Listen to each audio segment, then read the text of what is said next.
Hey, what's happening, folks? Texans, but not one here, back with the Madden 15 connected franchise for the Houston Texans, and we have some players to resign. Jonathan Joseph, Whitney Merciless, we got Chris Myers, Brandon Brooks, a lot of guys that we got to resign, and I don't think I'm going to get all of them because a lot of these guys are old. Jonathan Joseph is 31. I mean, he can still play in the league, but he's making a lot of money, and I don't think a 31-year-old cornerback is going to be a fit for our team, especially with all the young guys we got there. We got Ono Mills, we got Kareem Jackson. There's some amazing cornerbacks we got.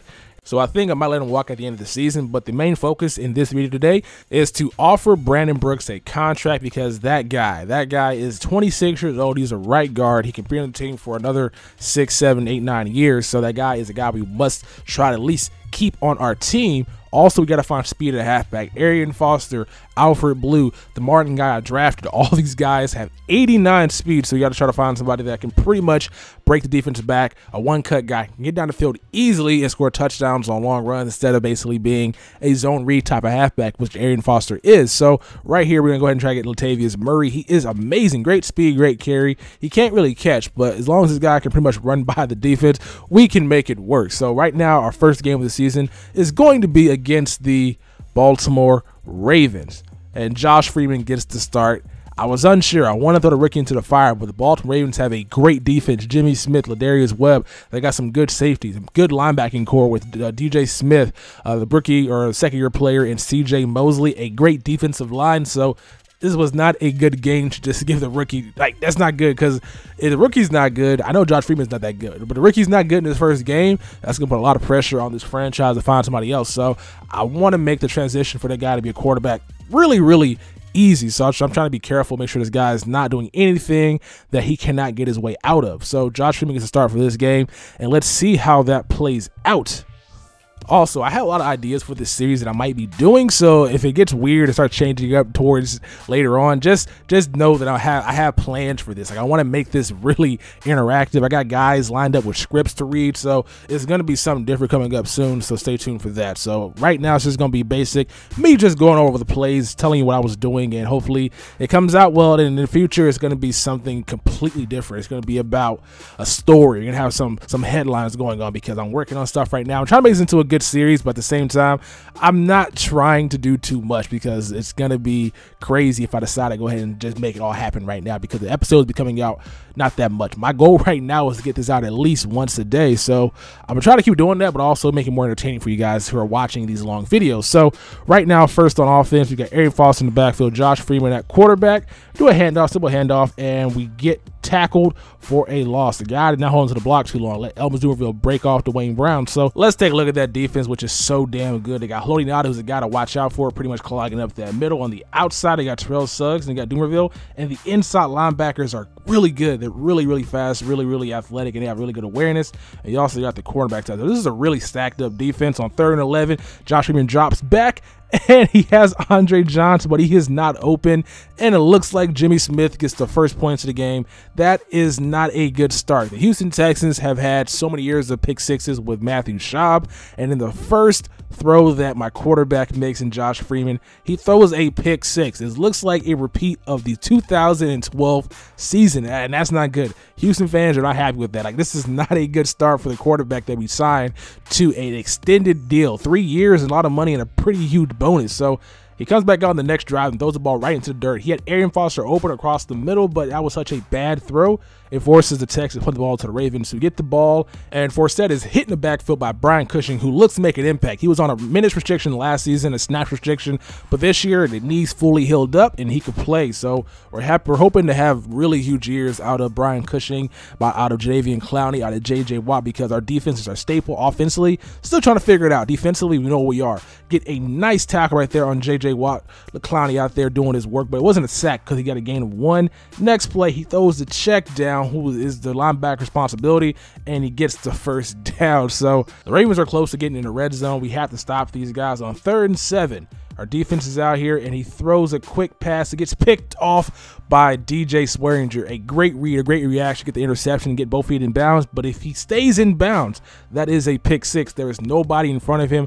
Joe Flacco thought the guy was open. He misread the coverage. He had a guy open on the curl route, but he threw it to the guy on the out, and DJ Swearinger comes up huge and gets the ball right back, which is great. In time for our offense to prove they can do anything with the ball. On 3rd and 3, Doesn't happen. Arian Foster gets hit in the backfield, and we're giving them the ball right back. So on 3 offensive drives, we have done nothing with it, and the Ravens get the ball on 1st and 10, and they get a nice run with Justin Forsett for a gain of about 13. He is running well while Arian Foster is getting balled up in the backfield. So far the Ravens are here playing well. Another completion to their tight end on one of those corner routes, and he gets tackled immediately, and he throws immediately to the flat, and Justin Forsett gets a huge gain and takes a shot at the end. But the Texans' red zone defense is one of the best in the league. Last week in preseason, that 2 amazing goal line stands, which forced the Bears to take field goals. Hopefully they play well in the red zone this week, and hopefully they don't score no touchdowns. And right here, a pancake block on the outside, but a touchdown saving tackle by number 50 on our team. They're at the 2-yard line, and Brian comes to the hole untouched and tackles him in the backfield. So that brings up 3rd down, and Joe Flacco on 3rd down panics, and nobody's open initially, and he fumbles the football, but Justin Forsett recovers it. So on this drive, we had a chance to make some plays and get the ball back for our offense, but the only thing we did was stop them in the red zone, which means they'll get a field goal on this drive, which is cool because it's better than giving up a touchdown. But at the same time, we need to capitalize on these turnovers. Flacco takes a hit, he gets up, and he back body drops that guy. I'm playing. But man, like we had a chance to recover that and we did not. So they get 3 points out of that drive. Back on offense, throw a screen pass, which gets ready immediately. And if that guy gets blocked, that is a touchdown or at least a huge gain. 3rd and 12, another long situation, and that guy comes through untouched. Terrell Suggs just murders Josh Freeman. So on our first 4 drives, nothing has gotten done. But look at that block shed and that recognition by number 50. He is playing really well. He gets blocked initially, but gets off the block and makes a tackle in the backfield. So our defense is playing really well, but the offense is not allowing them any time to breathe. And in doing so, Steve Smith gets open pretty easily. Ask that man's wife about his cardio. His cardio is amazing. Gets the 1st down, but we told him, and they end up kicking a field goal, going up 13-10. So we pretty much gave them 7 points. We gave them 7 points, and our defense is pretty much giving up 6. So if the offense can move the ball, we can score. So right here, a quick screen to Andre Johnson, something quick that Josh Freeman can throw easily, and he gets a huge gain. Andre Johnson in the preseason was held down to pretty much nothing. So we got to get Andre Johnson more involved in the offense. So 2 back-to-back passes to Andre Johnson, who gets us 2 back-to-back first downs. And right there, the offensive line at the middle collapses, and we end up throwing the ball. It's for incomplete. So we got to put the ball right back to the Ravens, who decide to go with a halfback run play, and they get murdered. Put him in a coffin. He got destroyed. Forsett fumbled the ball and got injured. Clowney, living up to that name, just out here murdering dudes. And Khalil Mack, even though he had a good rookie season, Clowney came out of nowhere 2nd year and made Justin Forsett not want to play football anymore. So we do nothing with the ball on offense, which means we get a field goal. So Clowney gave us 3 points. Now we are basically in the game, 13-3. We have a chance to win still. So right here, a nice throw to his tight end across the middle of the field, who gets a huge 1st down. And Flacco is out here just throwing balls, actually a curl route. Kai takes a massive hit at the end of that play, but Flacco is balling. Like, he is trying to get back to the playoffs. He got knocked out early by Tom Brady, and he's trying to get back. Another check down route to his halfback, who gets a huge gain out of that. And we got to play good defense again in the red zone, but right here, coverage breakdown, throws the ball up the field to Marlon Brown, who gets the touchdown and spikes that ball in the end zone. That guy's a 6'5" terror. I mean, whew, just hard to stop right there. And another put him in a coffin moment, and it is recovered and going back to the end zone by Whitney Merciless. A cornerback jarred the ball loose out of the tight end, and we got a 6-point swing. Like, we were so close to going down to this game. Our offense is not doing anything, so our defense took it upon themselves to put points up, and we get a nice return for a touchdown for a fumble. So we're still in this game, even though our offense has not played well and they given to turn the ball over once so far and pretty much been off the field the entirety of the game. We got a chance to pretty much come back right here for half. We take a field goal, basically go 16-20. So this is a game. Like, even though our offense has literally done not a damn thing. Like, look at the box or look at the who's contributing. Like, it's just bad. And on the other end, the Ravens, Flacco is playing well outside of that one interception and the fumble. Like, he's finding guys open. He has time to throw the ball. Like, it's a complete opposite on both teams. Like, both defenses are playing really extremely well, but offensively, one side cannot do anything. And looking at that right there, it's just bad. Freeman is 9 of 18 for 98 yards, 0 touchdowns, 1 pick. Foster is anemic, 11 carries, 29 yards. I mean, that guy is not running anywhere behind this offensive line right now. We got some holes still. You know, our line is not terrible against the Ravens defensive end, defensive linebackers. They are not doing anything. So it's a mismatch problem. which I don't think right now needs addressing, but the problem persists throughout the season. We may need to find some new players to pick up, but Joe Flacco, 14 of 16, 165 yards, that is a quarterback, and he is on fire, putting up a show right now in Houston. So hopefully in the second half, he can put up some points on the board offensively, because if we cannot do that, we will not win this game. Our defense has given us a lot of points, forced some fumbles, and give us a good field position, but starting out the second half, Forsett goes down the field for a huge gain and a touchdown-saving tackle by DJ Swearinger, or one of the cornerbacks that has dreads. They all look the same to me in this game, but our defense holds once again, and they kick a field goal, so we are a touchdown away from tying this game up. So right here, throwing a streak route on 3rd and 8 to our DeAndre Hopkins, our spec catch receiver, and he was open initially, but Ladarius Webb gets an amazing speed burst, comes out of nowhere and picks the ball off. I thought he was open, he looked open, but that was not the case. On 1st and 10, Flacco throws across his body, and Jonathan Joseph drops a sure pick 6.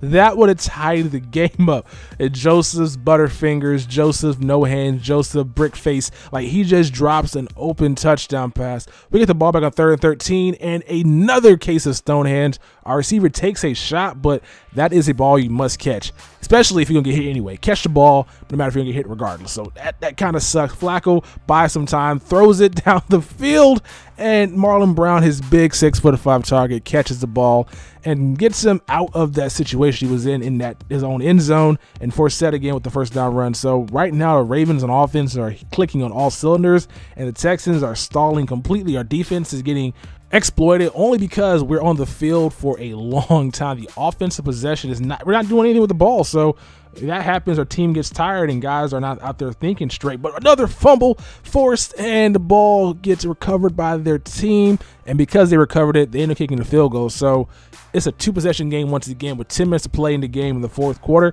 The offense has to do something. Josh Freeman drops back. Nobody gets open down the field. He forces a bad throw. So Josh Freeman this game so far has thrown 3 picks, and now the Ravens are in their own red zone, but Brian Cushing is tired of this nonsense. He gets out of nowhere and snatches that pick because we got to do something, and he gets a pretty decent return, and we got a chance again to put points up on the offensive side of the ball, because if we do not, we will lose this game. Freeman waits for somebody to get open, throws a pretty terrible pass, but the tight end makes the catch. Now Freeman is swaggering. He is down by 10 points. Responsible for no points on the offense, a lot of picks, and he's out here swaggering. That is not something a coach wants to see, especially for a guy who just got back in the league.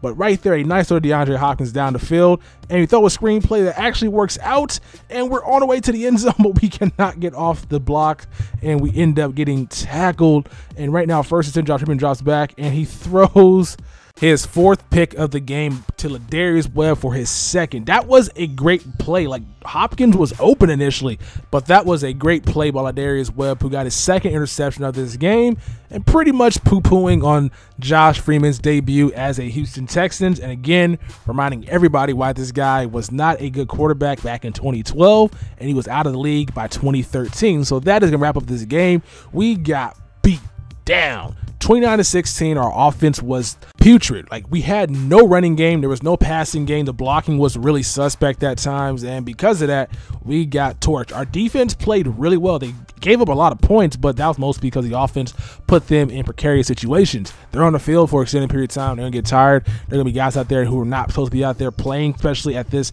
early in their career. And then on top of that, we just could not get one of those big, huge fumble recoveries. He had 2 in the game, and we forced 5. There were 5 forced fumbles in this game, and they recovered 2. And because they only recovered 2, the Ravens got a chance to put up some points on the board with fumbles in the red zone. So it happens in this game sometimes where you just don't get the ball to bounce your way, but we gotta make the margin for error much slimmer. We cannot give them the ball 5 times in their own red zone off of turnovers. That cannot happen. So hopefully the next game Josh Freeman plays well. Hopefully the Buffalo Bills defense decides they don't want to catch picks and they drop those bad boys, because if Josh Freeman plays this bad his next debut, he will no longer be on this team, even though I gave that guy a pretty significant contract. Freeman had an 18 quarterback rating. Flacco completed 19 passes out of 25 for 227 yards and a touchdown, and Freeman had 5 picks. One of those came on a Hail Mary, so that does not really count, but it still is a pick in the box score nonetheless. Man, Forsett got off that game.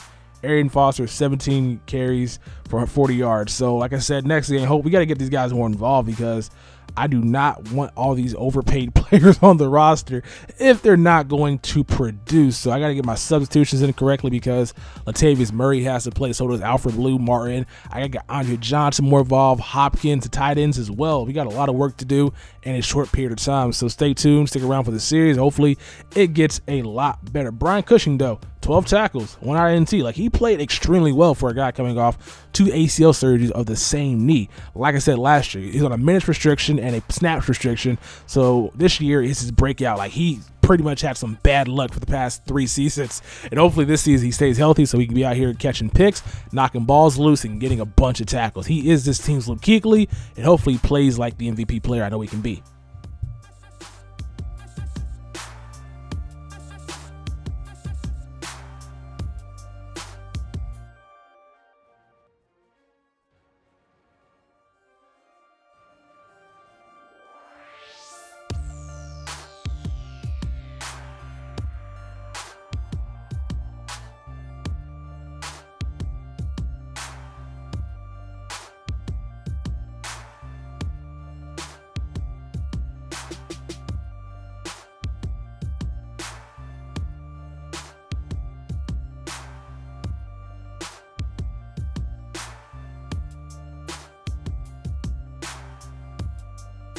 Next up, we got the Buffalo Bills, and this team also has a great, outstanding defense. Great pass rushers, great cornerbacks, great linebackers, and great safeties.